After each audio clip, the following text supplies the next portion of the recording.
My involvement with the community began when I purchased a property and I decided to do a green renovation. The property was very run down, and I decided to try to rebuild it as a very energy efficient and healthy place to live, but keeping the character of the neighborhood. So the house on the outside looks very much like other homes here. That experience has allowed me to meet people in the community, and actually more so through the dialogue series. It's sort of an interesting development in the community, and people have been very receptive to hearing about it. So.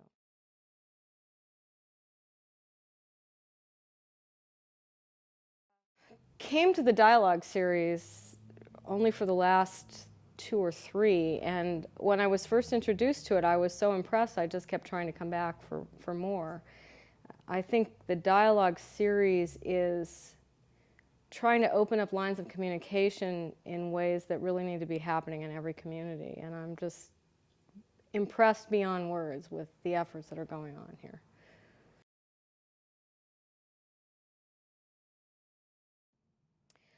I actually did not realize that there was as much tension as there is or has been between the university students and the community members, people who lived here earlier, and I actually was not aware of some of the racial tensions that existed.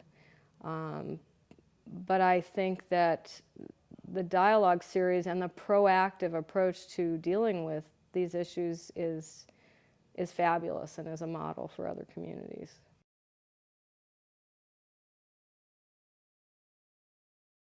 Well, understandably, I can see where families who have lived in a neighborhood for years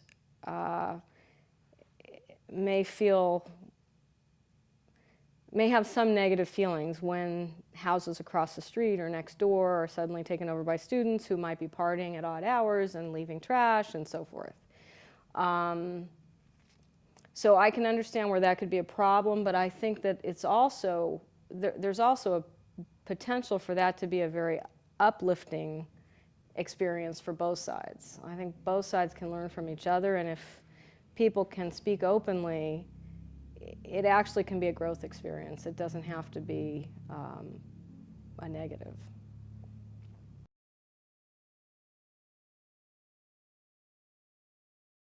I believe that communication is the key to building healthy communities, and this dialogue series really has made an innovative effort, I think, to address some of the local issues and use techniques. I've actually learned from watching the techniques used in the dialogue series to give people a safe space to speak and to speak their truth, and for other people to hear what they're saying.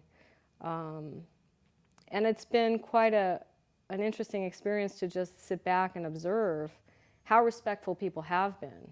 Now, again, I've only been to a few of them. There may have been other series where there were more tensions, but I've seen really fairly healthy relationships at the series episodes that I've been involved in.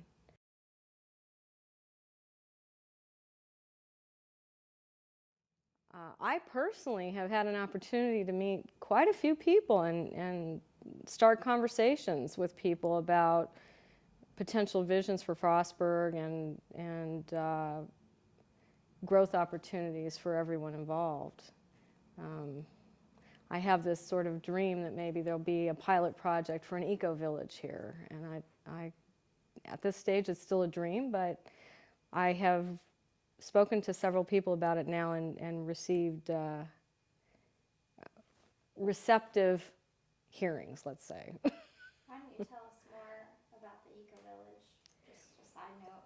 Well, what occurs to me is there is a fair amount of property in this area that really needs major, major renovation.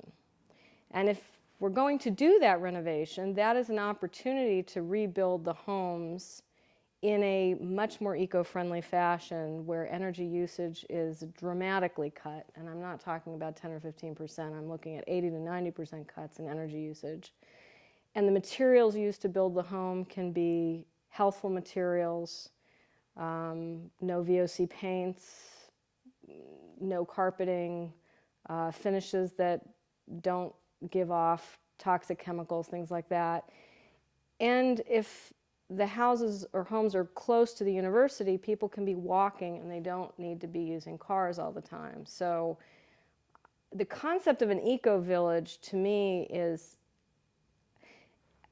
something where I could envision the students actually getting together with community planners and with university representatives and talking about what they would like to see in off-campus housing, what kind of structures and forms would make for a good campus community experience for them.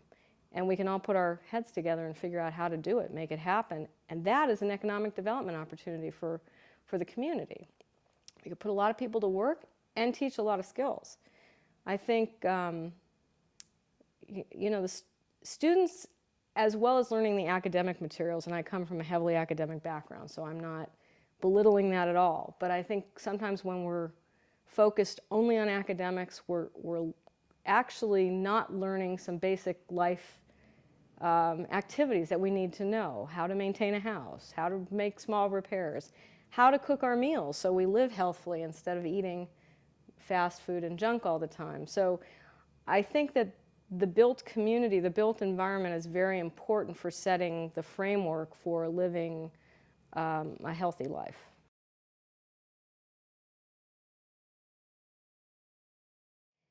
My hopes for this dialogue series is that would be that it continue and broaden. I think that we need to see more participation on the part of some of the local community members and more students, actually. I'd like to see a larger group of students there. And out of this kind of series, we can certainly have breakout groups, which I think are already in motion but need to be developed, to focus on specific aspects of community development or improvement of relationships or whatever.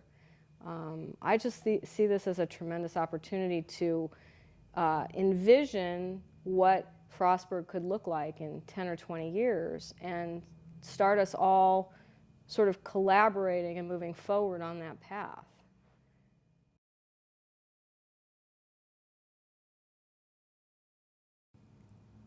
Relationships.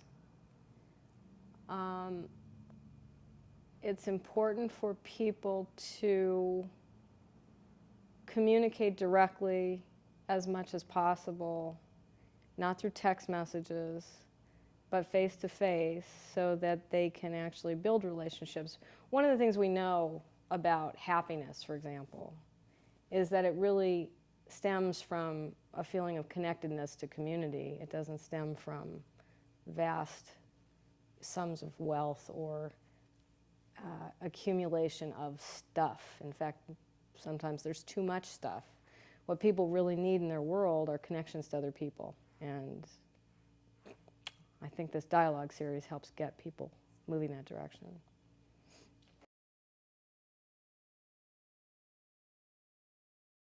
Well, Frostburg State University seems to be well on the way to becoming a leader in sustainability. They're doing quite a bit of research around it, and there seems to be quite a bit of openness to pushing the envelope a little bit on sustainable buildings, sustainable food systems, and so forth. So what I would love to see is a continued integration of some of that knowledge with actual life practices in the community.